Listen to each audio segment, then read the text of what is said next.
नमस्कार, मैं हूं संदीप चौधरी। एक पुरानी लाइन है, बॉर्डर पर यानी सरहद पर तनाव है, देश में चुनाव है। इसे मैं आज थोड़ा बदलकर आपके सामने सीधा सवाल में पेश करने वाला हूं। महाराष्ट्र में तनाव है, आने वाला चुनाव है। क्या ऐसा हो रहा है? क्योंकि पिछले 4 दिनों से महाराष्ट्र में हालात बेकाबू होते दिख रहे हैं।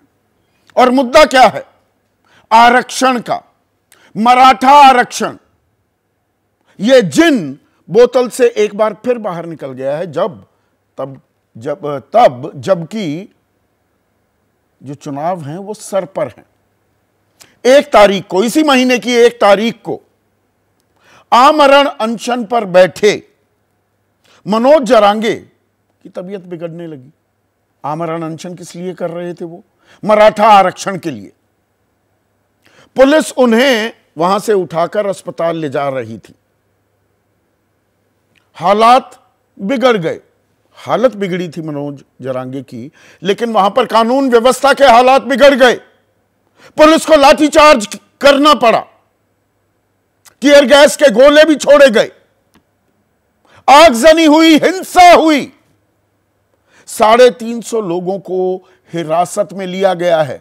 43 पुलिस वाले जख्मी हो गए, एडिशनल सीपी तक वो घायल हो गए। अब इस पर राजनीति भी शुरू हो गई। उप मुख्यमंत्री हैं देवेंद्र फडणवीस। उन्होंने कहा कि देखिए, यह स्थानीय स्तर पर लाठीचार्ज कर दिया गया, सख्ती बरती गई, लोगों की हड्डी पसली तोड़ दी गई। यह ऊपर से आदेश नहीं आया है। निंदा भी की उन्होंने इस लाठीचार्ज की। लेकिन राजनीति वो तो गरमाने लगती है, और कहीं हिंसा हो जाए, आग भड़क जाए तो सियासी रोटियां सेके जानी लगती हैं। जो एसपी हैं फोर्स लीव पर भेज दिया गया। डीसी और डिप्टी एसपी को निलंबित तक कर दिया गया। मतलब सारी जिम्मेदारी उन पर डालने की कोशिश की गई। उधर विपक्षी खेमे से नेताओं का तांता लगने लगा, जालना की तरफ सब रुख करने लगे। उद्धव ठाकरे पहुंचे, काले कपड़े पहनकर लोगों ने विरोध किया। अब आप इस बात को समझिए, सरकार से भी नाराजगी और विपक्ष जो राजनीति कर रहा था उसके खिलाफ भी लोगों ने अपना रोष, अपने गुस्से का इजहार किया। शरद पवार आए तो उनके काफिले पर पथराव भी हुआ। अब एक टास्क फोर्स बना दी है सरकार ने।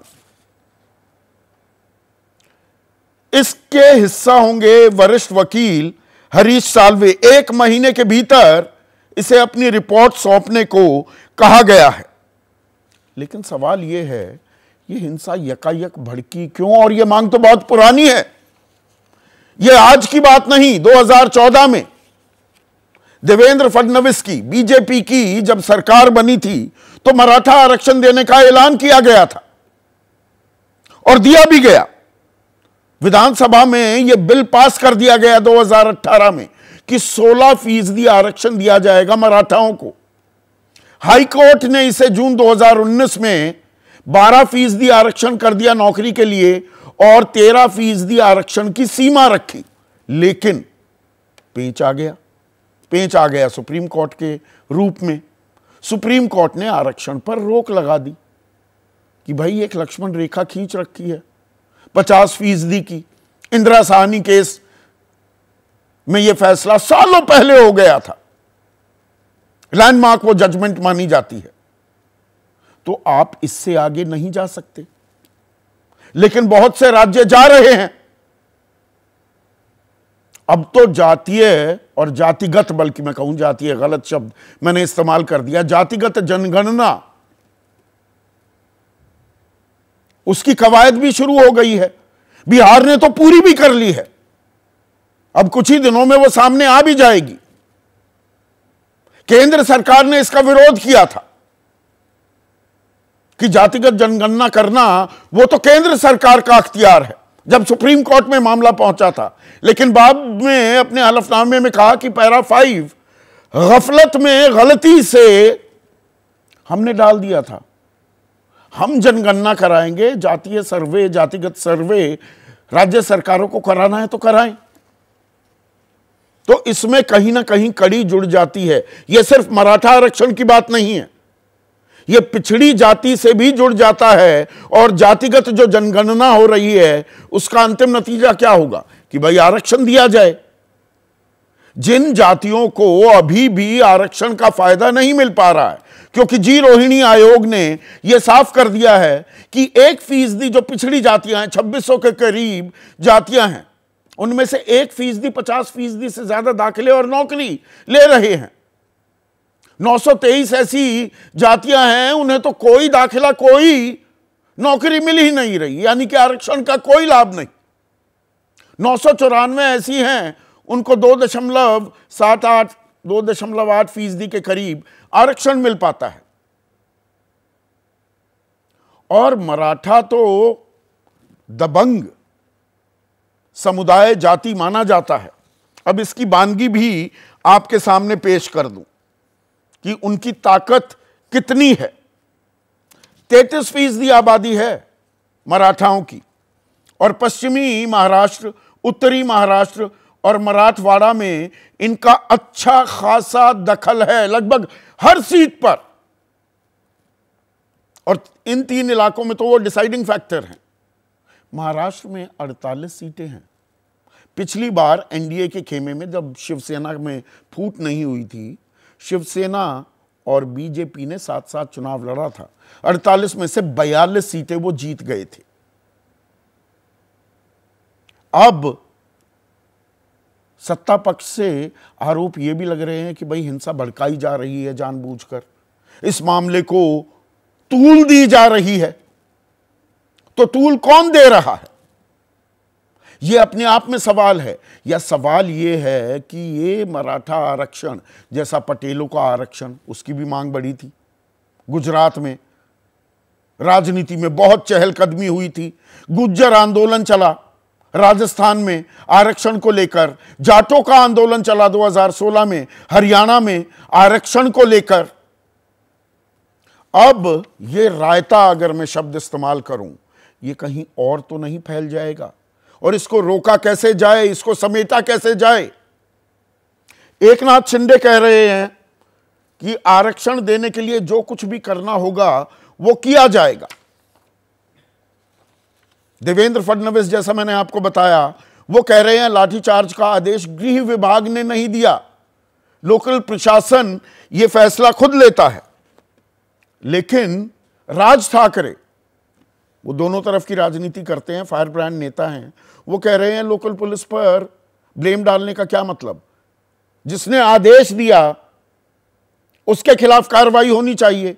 यानी कि वो साफ कह रहे हैं आदेश तो ऊपर से गया। आदित्य ठाकरे तो मुख्यमंत्री का इस्तीफा मांग रहे हैं, जबकि अशोक चव्हाण कह रहे हैं एक देश एक चुनाव को बढ़ावा दे रही है केंद्र। लेकिन मराठा आरक्षण का क्या? और उद्धव ठाकरे तो 2 कदम और आगे चले गए, बड़ी दिलचस्प मांग कर दी।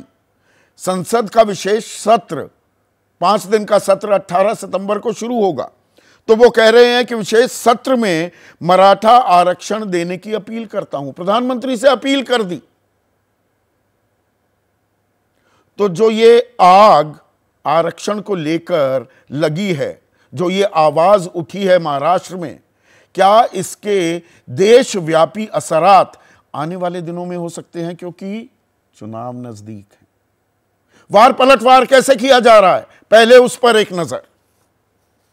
महाराष्ट्र में एक नहीं 3 जनरल डायर है, एक मुख्य जनरल डायर है और 2 डेप्यूटी जनरल डायर है।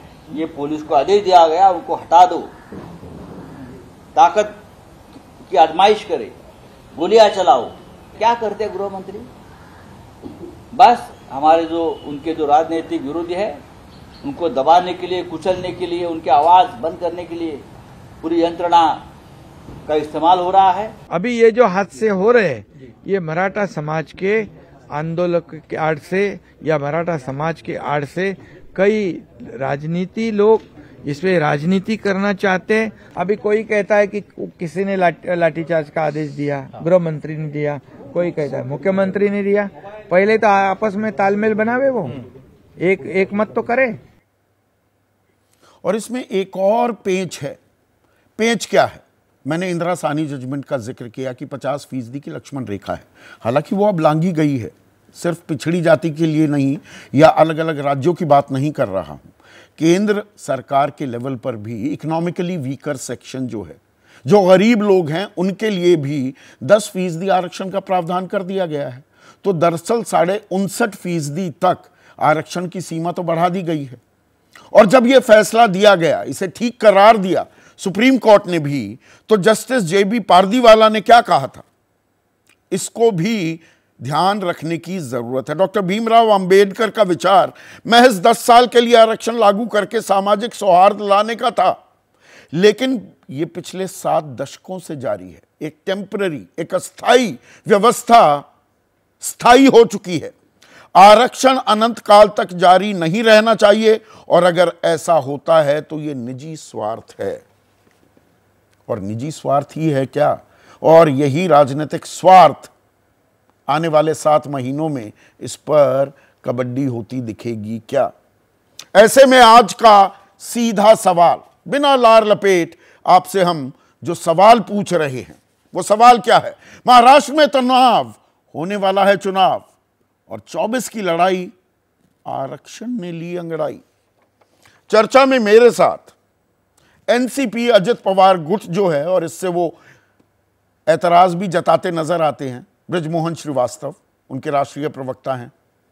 शिवसेना एकनाथ शिंदे गुट के प्रवक्ता कृष्णा हेगडे, शिवसेना उद्धव ठाकरे गुट के प्रवक्ता आनंद दुबे, वरिष्ठ पत्रकार संदीप सोनवलकर और कांग्रेस के राष्ट्रीय प्रवक्ता अतुल लौंडे पाटिल भी इस चर्चा में जुड़ चुके हैं। तो बृजमोहन श्रीवास्तव, ये हिंसा के लिए जिम्मेदार कौन है? ये लाठियां किसने भांजी?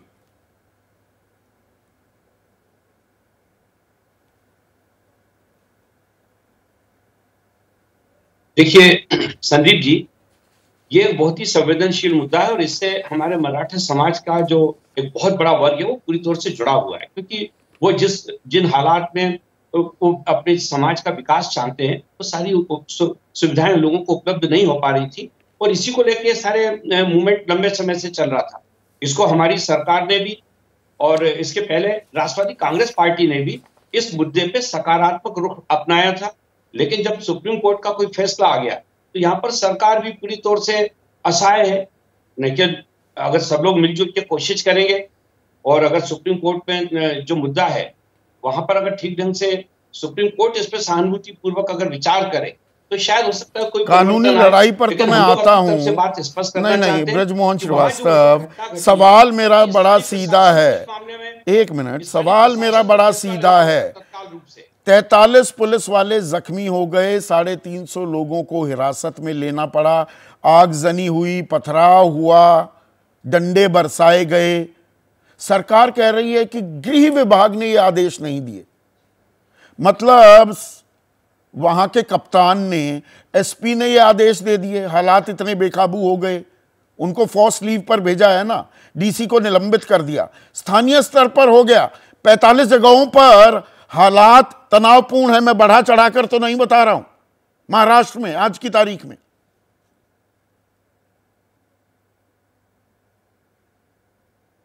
नहीं, आप ठीक बोल रहे हैं, आपके पास जो जानकारी है वो वाजिब है, लेकिन ये जो वहां पे जो लाठी चार्ज हुआ, वो निश्चित रूप से वहां के स्थानीय प्रशासन ने तत्काल फैसला लिया है। तो कई बार ऐसी स्थिति बन जाती है, और तो वहां पे देखिए कि हमारी जो पुलिस है उसने पूरी तौर से अपनी जान की बाजी लगाई है। वहां के SP तक इसमें घायल हुए। तो वहां का चूंकि उस समय का वातावरण इस प्रकार का रहा होगा जिसमें उनको एक फैसला लेना पड़ा, लेकिन मैं उनके फैसले को जस्टिफाई नहीं कर रहा हूँ।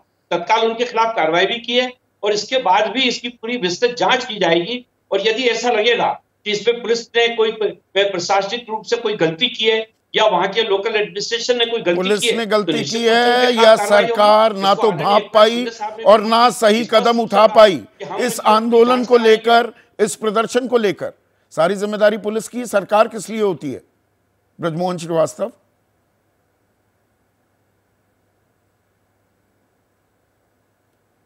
नहीं, देखिए, मैं ये नहीं कह रहा कि सरकार अपनी जिम्मेदारी से बचना चाहती है। सरकार के हाथ में अभी जो है तत्काल फैसला लिया, जो संबंधित अधिकारी हैं उनको वहां से हटाया है और उनके खिलाफ जांच भी की जाएगी, और यदि उसमें कोई भी दोषी पाया जाएगा तो निश्चित रूप से उसके खिलाफ कार्रवाई होगी। क्योंकि ऐसे मौके पर जन भावनाओं का ध्यान रखना होता है प्रशासन को, और ऐसे मौके पर प्रशासन को चाहिए था कि इसकी जानकारी अगर उनको पहले से मिली होती तो निश्चित रूप से वो ठीक ढंग से इसको नियंत्रित कर सकते थे। तो कहीं ना कहीं कोई इंटेलिजेंस में भी कोई कमी हो सकती है। इन सारी बातों की जांच की जाएगी, और जांच करने के बाद जो भी संबंधित लोग हैं उनके खिलाफ कार्रवाई होगी, ये मैं पूरी तौर से आश्वस्त करना चाहता हूँ। साथ ही साथ मैं महाराष्ट्र की पूरी जनता से भी ये निवेदन करना चाहता हूँ हमारी सरकार की ओर से कि इस मामले में थोड़ा सा संयम बरतें, और निश्चित रूप से एक कानूनी प्रक्रिया है, उस कानूनी प्रक्रिया के तहत ही सब कुछ हो पाएगा। क्योंकि देश में लोकतांत्रिक व्यवस्था है और इसमें कानून सर्वोपरि है, कानून का पालन सबको करना चाहिए, ये मैं इस मौके पे कहूंगा। लेकिन इस मांग से राष्ट्रवादी कांग्रेस पार्टी और हमारी सरकार पूरी तौर से सहमत है, और हम लोग चाहते हैं कि मराठा समाज को उनका हक मिले और उनको आरक्षण का लाभ मिले। ये दरअसल कृष्णा हेगड़े, आरक्षण ये ऐसे गले की हड्डी है, ना निगलते बनती है ना उगलते बनती है। इसमें पेच यही है क्या? अब लगातार बृजमोहन श्रीवास्तव ने भी कहा जो हम कर सकते हैं करेंगे। एकनाथ शिंदे जो महाराष्ट्र के मुख्यमंत्री हैं और आपके नेता भी हैं, जो बन पड़ेगा हम वो करेंगे। क्या करेंगे? जी, अगर आप मुझे 2 मिनट बोलने का मौका दे बिना टोक के, मेरा आपसे रिक्वेस्ट है, क्योंकि बहुत एक सेंसिटिव मैटर है हमारे लिए। सबसे पहले जो जालना में लाठीचार्ज हुई, हम उसकी निंदा करते हैं, और सरकार ने जो पुलिस अफसरों ने वहां पर लाठीचार्ज की है उसके लिए माफी मांगी है। तो ये मैं रिकॉर्ड पे कहना चाहता हूँ गवर्नमेंट की तरफ से और पार्टी की तरफ से कि जो दुर्घटना हुई है, दुखद दुर्घटना हमारे मराठा भाइयों और बहनों तो के सरकार की जिम्मेदारी है, सरकार की गलती है, ये आप मान रहे हैं। माफी का मतलब ये हुआ कि सरकार अपनी जिम्मेदारी नहीं निभा पाई। देखिए संदीप जी, मैंने आपसे रिक्वेस्ट किया मुझे 2 मिनट दे दो बिना टोक किए, क्योंकि ये सेंसिटिव मैटर है।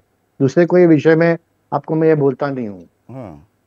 दूसरी बात ये है कि हमारे सीएम साहब भी खुद एक मराठा है, और आज दोनों उप मुख्यमंत्रियों के साथ उन्होंने जो प्रेस कॉन्फ्रेंस ली है, उन्होंने 4 दिन पहले जो मनोज जरांगे पाटिल जी है, जो वहाँ के नुमाइंदे करते हैं, जो वहाँ पर उपोषण पे थे, उनसे भी बात की थी। और शनिवार को उसके बाद मैं भी सम्मानीय मुख्यमंत्री जी के साथ ही था, और सरकार प्रतिबद्ध है कि मराठा जो हमारे भाई बहन है उनको रिजर्वेशन देना चाहिए। अभी आप भी जानते हैं कि ये मैटर सुप्रीम कोर्ट में है, लेकिन सरकार उसका हल निकालने की कोशिश कर रही है। और आज रात वही तो मैं कह रहा हूँ, गले की हड्डी बन गई ना। 33% मराठा हैं पश्चिमी, उत्तरी और मराठवाड़ा इलाके में। ये वोट कहीं खिसक ना जाए, उसी बात करने देंगे। हाँ, तो मैं बात करूँ ना, तो आज रात तक सरकार एक GR इशू कर रही है, जहां पर जो भी हमारे मराठा भाइयों बहनों के लिए हम आरक्षण दे सकते हैं वो करेंगे।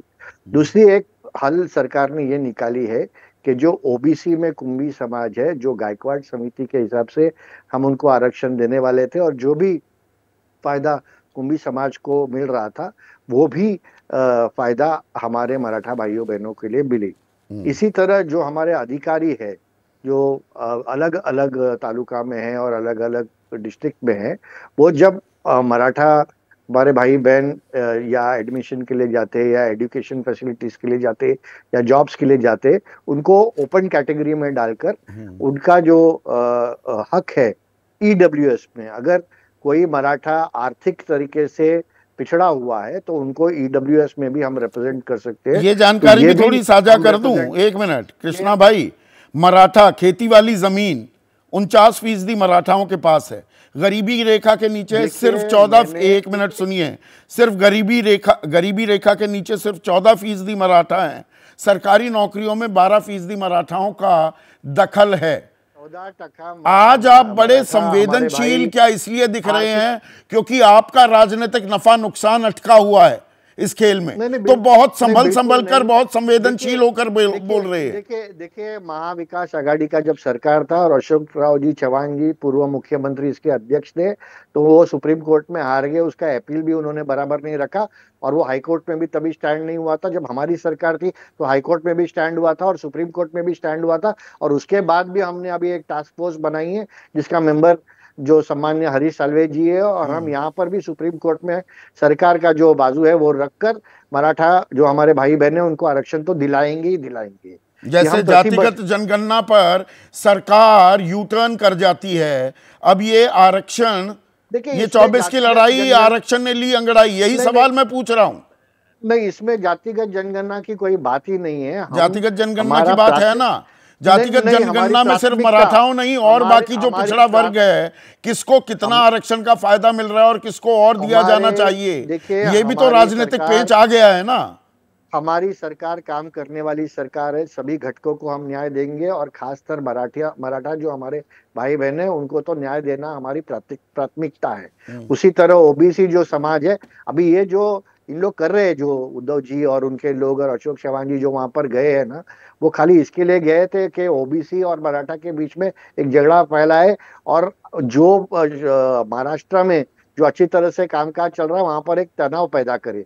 तो ये बात के लिए ना, अच्छा स्थिति आपके हाथ से निकल जाए तो तनाव विपक्ष फैला रहा है, और इनका जो हमारी सरकार काम कर सकती है ना, ये दूसरी कोई कर नहीं सकती, और इन्होंने किया भी नहीं है। विपक्ष ये तनाव फैला रहा है, राजनीतिक रोटियां सेक रहे हैं आरक्षण की हिंसा के नाम पर, उस आग पर। अतुल लोंडे पाटिल, नहीं सीधा आरोप है तो उनसे जवाब ले रहा हूं। अतुल लोंडे पाटिल,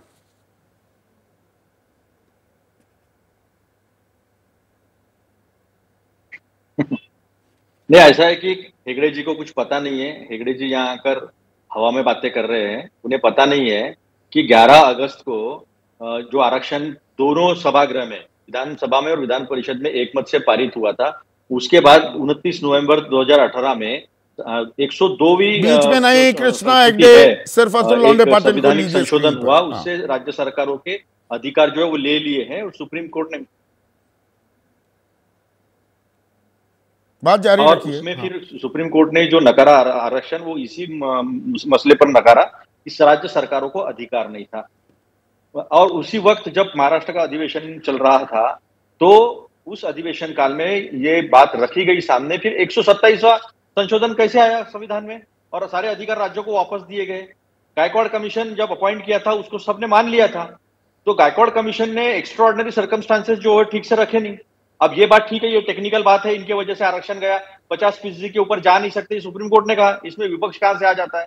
अब दूसरी बात, इन्होंने समिति अपॉइंट की थी, एक कमेटी अपॉइंट की थी, और उस कमेटी को 3 महीने में यानी 29 अगस्त तक अपनी रिपोर्ट देनी थी। क्या कुणबी मराठा कुणबी, एक क्षत्रिय कमीशन था, उन्होंने कुणबी मराठा कुणबी को दे दिया है, जो कि सेम ही कास्ट है।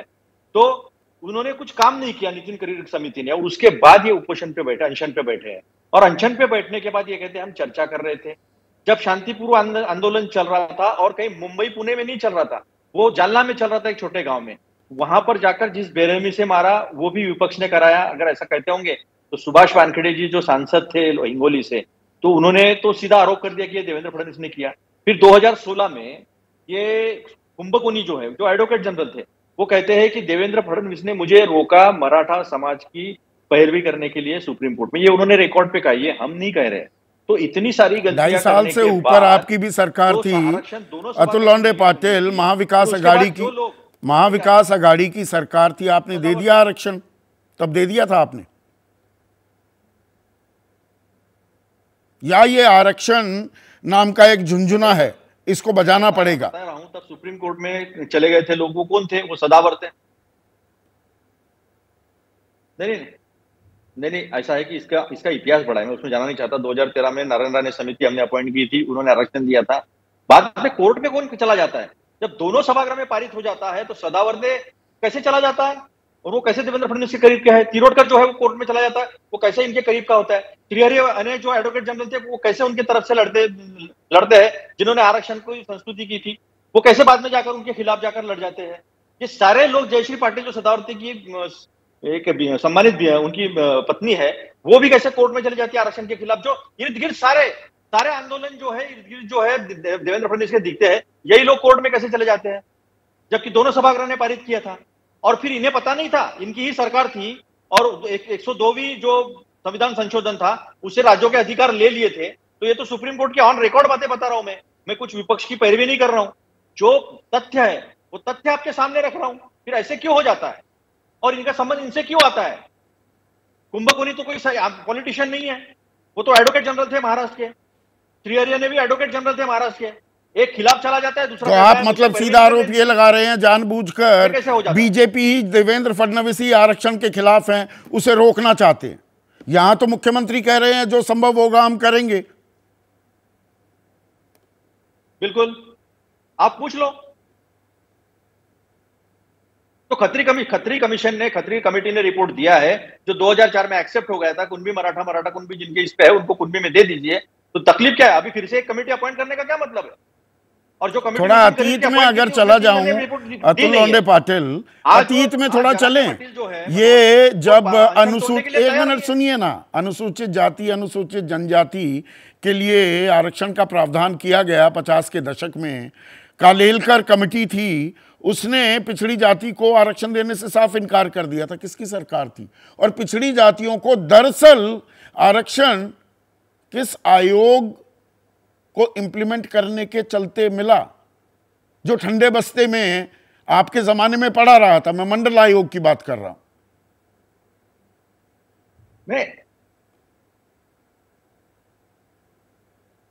मैं आपको तीनों बातें बताता हूं।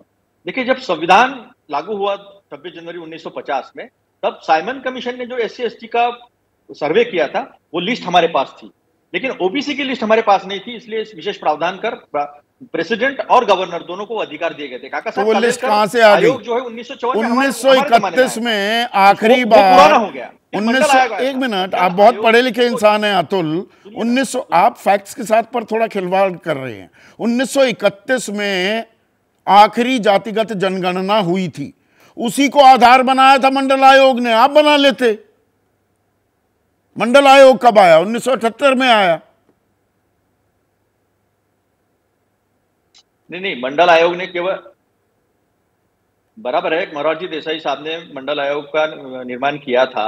मंडल आयोग ने कुछ पैरामीटर्स बनाए, कितने दूर से पानी लाना पड़ता है, कितनी शिक्षा है, कितनी सरकारी नौकरियां है, महिलाओं में कितनी शिक्षा है, गरीबी कितनी है, कितने लोग किसानी व्यवसाय से जुड़े हुए हैं, कितने लोग कितने परसेंट लोग रूरल एरिया में रहते हैं। अभी आपने एक आंकड़ा दिखाया, आंकड़ों में कैसा होता है देख लीजिए आप। कि आपने कहा कि 49% जमीन जो है वो मराठों के पास में है, लेकिन आपने पर कैपिटा लैंड होल्डिंग अगर देखेंगे आप तो 1 एकड़ के नीचे है। तो ये बातें जो है, काफी सारी बातें हैं, फ्रेगमेंटेशन हुआ है। मंडल आयोग आया था, तो मंडल आयोग जब लगाने की बात हुई थी तो राजीव गांधी जी ने एक इंटरव्यू दिया था इस बारे में। उन्होंने कहा था कि इतनी शिक्षा हमारे पास हुई नहीं है, कुछ ही लोगों को फायदा होगा। जिस दिन शिक्षा का स्तर अच्छा हो जाएगा तो ये फायदा बराबरी में बांटा जाएगा। राजीव गांधी जी को दोषी ठहराया गया। आज रोहिणी कमीशन ने जो रिपोर्ट दिया उसने कहा है कि कुछ ही लोगों को फायदा हुआ है। तो परिस्थिति जो है वक्त के साथ बदलती है और बदलते 75 साल 76 साल आजादी के जो हो गए, 56 साल तो आपने ही राज किया है। एक मिनट आनंद दुबे, ये विशुद्ध राजनीति हो रही है क्या?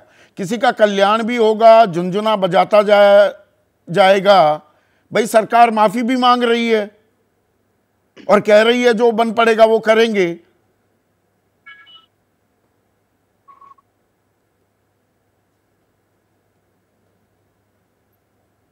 संदीप चौधरी जी नमस्ते। 2 प्रश्न चिन्ह लेकर यहां पर आया हूं। एक, कोई आरक्षण मांग रहा है तो उसे मदद न करना। दूसरा, अगर कोई आरक्षण मांग रहा है तो उसको अपमानित करना। 2 मिनट में अपनी दोनों बातों के मैं समझाऊंगा। मराठा आंदोलन हमारे यहाँ कोई नया नहीं है।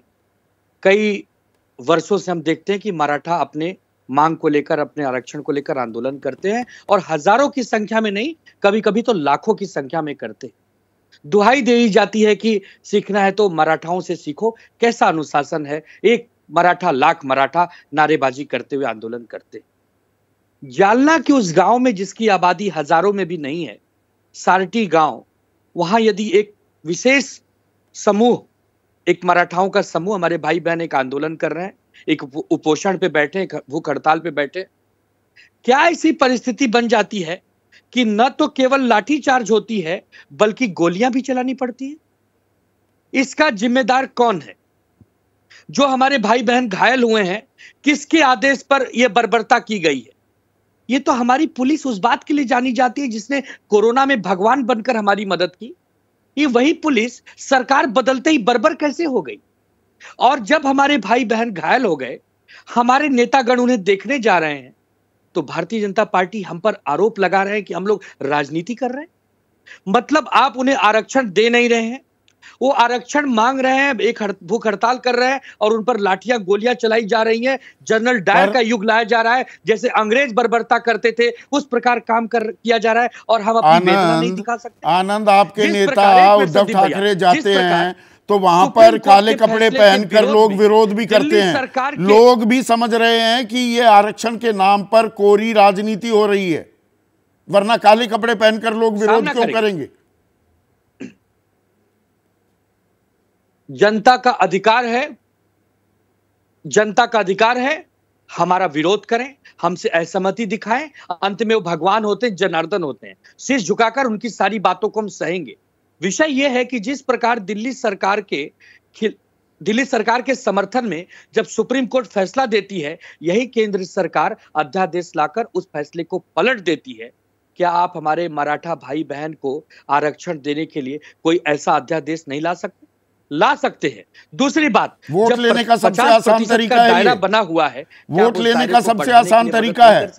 बिल्कुल मदद कर सकते। इच्छा शक्ति की, वोट लेने का आनंद उबे, क्योंकि आप सिर्फ महाराष्ट्र नहीं, आप उत्तर प्रदेश, हर एक मिनट सुनिए ना आनंद, सुनिए, आप सिर्फ महाराष्ट्र नहीं, उत्तर प्रदेश, मध्य प्रदेश, हरियाणा, राजस्थान, वहां के मानस को भी समझते हैं। मुझे जरा आप ये समझाइए, मैं थोड़ा और व्यापक कर रहा हूं चर्चा को, कि मराठा जिनकी धमक है राजनीतिक तौर पर महाराष्ट्र में, पटेलों की पकड़ मजबूत है गुजरात की राजनीति में, गुज्जरों के बिना सरकार नहीं बन पाती राजस्थान में, हरियाणा तय करते हैं, जाट तय करते हैं हरियाणा में किसकी सरकार बने, सब आरक्षण मांगने चल पड़े और सब राजनीतिक दल अब इनका समर्थन करते हैं। यह विशुद्ध राजनीति नहीं तो क्या है? संदीप भाई 30% के करीब मराठा महाराष्ट्र में रहते हैं। सबके लिए तो नहीं मांग रहे हैं। आर्थिक रूप से जो कमजोर हैं उन्हें सरकार में नौकरियां मिले, शिक्षण संस्थाओं में पद मिले, उनको दाखिला मिले, इसी बात को तो लेकर आरक्षण मांगा जा रहा है। चाहे गुजरात हो, चाहे राजस्थान हो, चाहे हरियाणा हो, चाहे महाराष्ट्र हो, चाहे आंध्र प्रदेश हो, चाहे कोई भी राज्य हो, आरक्षण उस व्यक्ति का अधिकार है जो कहीं न कहीं समाज में पीछे छूट गया है, मुख्य धारा में नहीं आ पाया है। उसको मुख्य धारा में लाने के लिए लोग आरक्षण मांगते हैं और हम नहीं समझते इसमें कोई बुराई है। इसके लिए जिम्मेदार कौन है? जिम्मेदार आप लोग ही तो हैं। कोई सत्ता में रहता है, कोई विपक्ष में, विपक्ष वाला फिर सत्ता में आ जाता है। रही है सब अब तक जो सरकारें, संदीप भाई बड़े विनम्रता से कह रहा हूं, अब तक जो भी सरकारें रही हैं कहीं न कहीं सब जिम्मेदार रही हैं और इससे कोई भागेगा नहीं। कांग्रेस यहां बैठी है, कांग्रेस भी मानेगी, और भी राजनीतिक दल होंगे। सिर्फ एक भाजपा ऐसी है जो किसी भी बात को मानने को क्यों तैयार नहीं है। आज 1 तारीख को घटना घटी, 1 तारीख को लाठीचार्ज हुआ, आज 4 तारीख को आप क्षमा मांग रहे हो।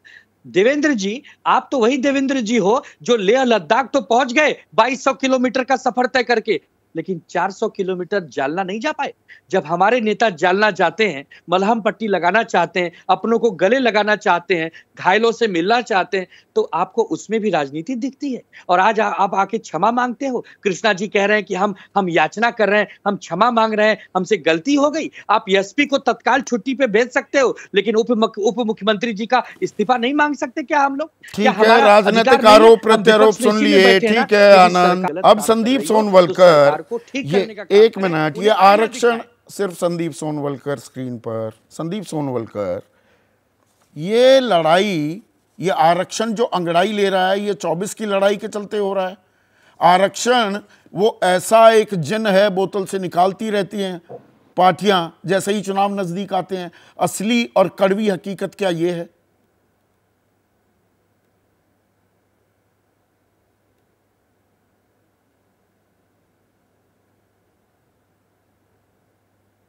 बिल्कुल, महाराष्ट्र एक अजीब सी राजनीतिक प्रयोगशाला बन गया है 2019 के बाद से। कभी सरकारें बनती हैं, कभी सरकारें गिनती है, फिर कोई एक मुख्यमंत्री बनता है, फिर दो मुख्यमंत्री बनते हैं। ऐसा लगता है कि सब दल महाराष्ट्र में राजनीतिक प्रयोग कर रहे हैं और मेरा बिल्कुल स्पष्ट तौर पर मानना है कि इस आंदोलन को जो हवा दी जा रही है उसके पीछे एक राजनीतिक प्रयोग है और वो राजनीतिक प्रयोग 2024 के लिए ही है। 2024 के चुनाव चाहे लोकसभा के हो, चाहे साथ में विधानसभा चुनाव के। लेकिन चिंता इससे बड़ी है संदीप भाई, क्योंकि ये महत्वपूर्ण है जानना कि ये आग को इतना आसान नहीं है कंट्रोल करना।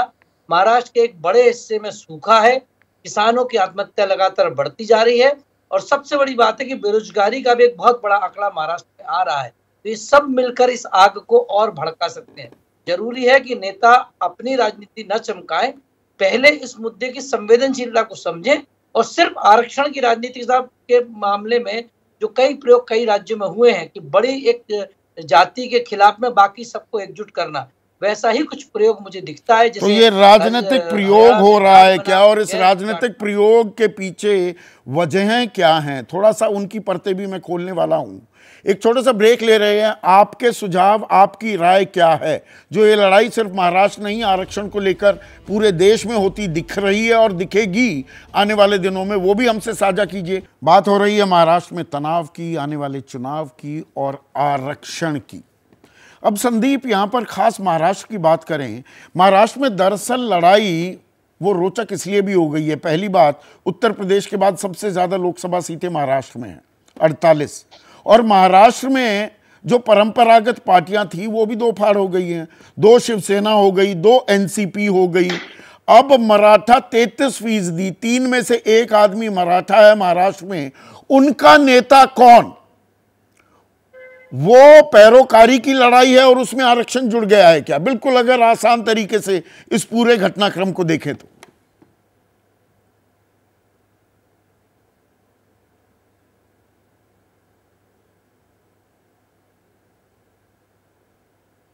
एक बिल्कुल संकेत है कि जो सर्वे आए हैं वो इतना बता रहे हैं कि बहुत कुछ महाराष्ट्र में बटा हुआ है। जो तमाम राजनीतिक प्रयोग हुए उसके बाद भी जमीन बनते नजर नहीं आ रही। तो शायद एक नया प्रयोग है और जाहिर तौर पे मराठाओं का वोट लेना एक कहीं ना कहीं प्राथमिकता है और इसलिए जो अभी सरकार में बड़े मराठा चेहरा शामिल हो गए हैं बहुत, उनकी प्राथमिकता है कि उनके साथ वोट बैंक खड़ा रहे। दूसरी तरफ जो विपक्ष है उसमें भी बड़े मराठा नेता हैं, तो जाहिर तौर पे मराठाओं का वोट बैंक लेना ये बड़ी प्राथमिकता है। लेकिन मेरा फिर संदीप भाई वही कहना है कि वोट की राजनीति अपनी जगह पर, लेकिन सामाजिक तनाव महाराष्ट्र में बिगड़ रहा है और ऐसे समय पर बिगड़ रहा है जब बहुत ही डिस्ट्रेस का माहौल है, किसान परेशान है, सूखे का माहौल है। ऐसे में ये जो राजनीतिक तनाव, कहीं सामाजिक तनाव और आगे ना बढ़ जाए, ये चिंता जरूर है। चुनाव अभी बहुत दूर है, मुझे लगता है कि शांति बनाना पहली प्राथमिकता होनी चाहिए। तो ब्रजमोहन श्रीवास्तव, दरअसल लड़ाई यहाँ पर भी आकर अटकी हुई है ना भाई। एनसीपी मराठों की पार्टी मानी जाती है कि उनके नेता शरद पवार है या अजित पवार, ये भी इस पूरे घटनाक्रम से जुड़ रहा है। अजित पवार के काफिले पर पथराव, मैं उसको इस सवाल से भी जोड़कर देखूंगा।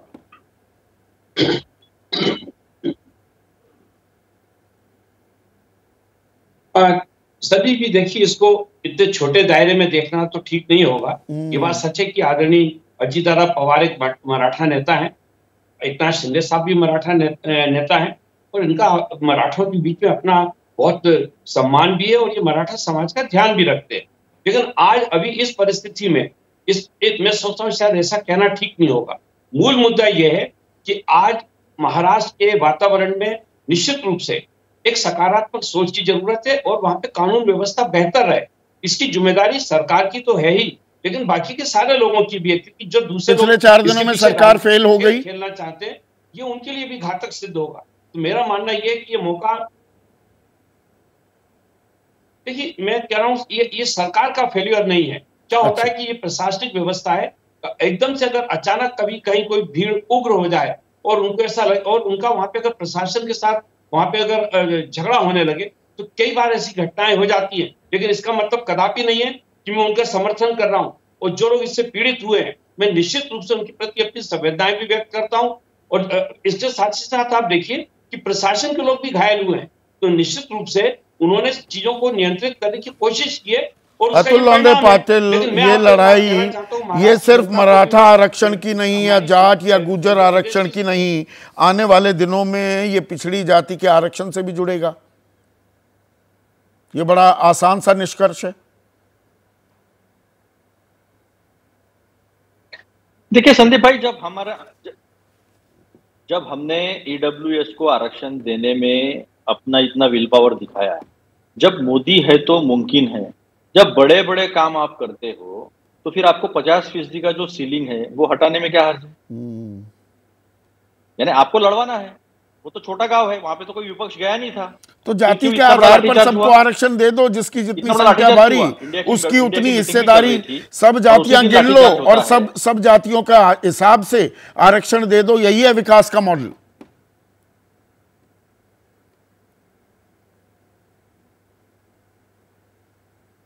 देखिए, जो आर्टिकल 16(4) जो है वो कहता है जो सामाजिक और शिक्षा के स्तर पर जो पिछड़ा है उसे आरक्षण देना चाहिए। आरक्षण का कोई आर्थिक बेस नहीं है, लेकिन ये बात तय है, अगर ओबीसी का आरक्षण आप किसी को भी दोगे तो किसी अमीर को नहीं मिलने वाला। उसमें क्रीमी लेयर लगती है, जो भी क्रीमी लेयर है, 8 लाख का जो भी आपके होगा साल का इनकम, उसके नीचे का जो तबका है उसी को आरक्षण मिलने वाला है।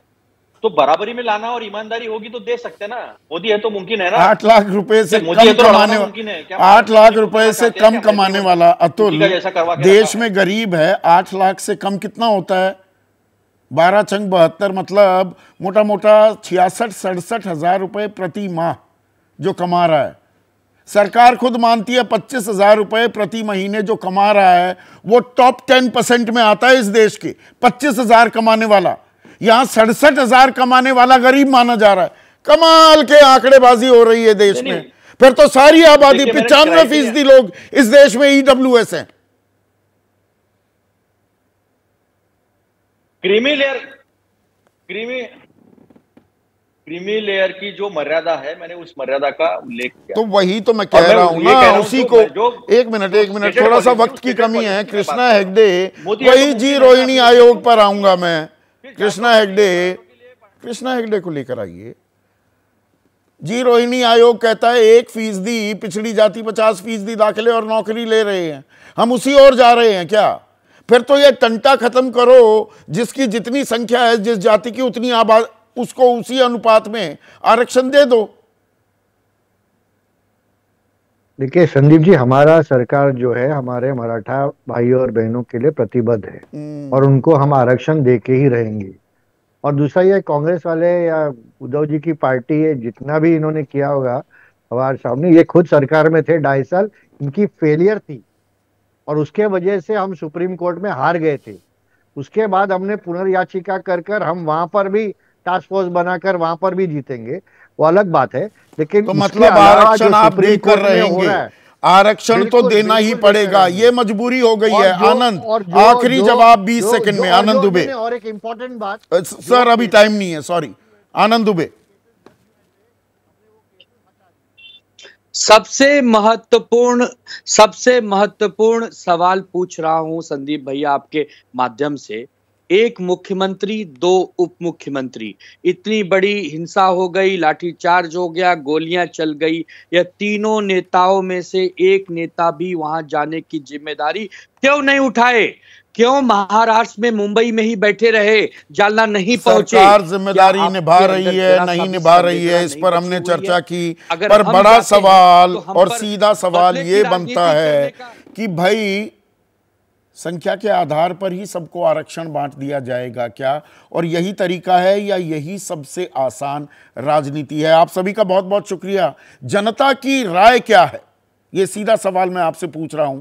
24 की लड़ाई, आरक्षण ले रहा क्या अंगड़ाई? और हजारों दर्शकों ने आज राय साझा की है। शैलेश सोनी है मुंबई से। एक देश एक चुनाव एक संविधान लागू हो और आरक्षण पूरी तरह से बंद हो, उनका ये कहना है। एक और दर्शक हैं हमारे, वो क्या कह रहे हैं?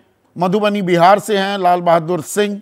आरक्षण के लिए धैर्य और संयम बरतें। आरक्षण की आग में सार्वजनिक संपत्ति को नष्ट करना उचित नहीं है। और एक और दर्शक हैं, वो कह रहे हैं कि आरक्षण नहीं, मुफ्त एजुकेशन सॉल्यूशन है।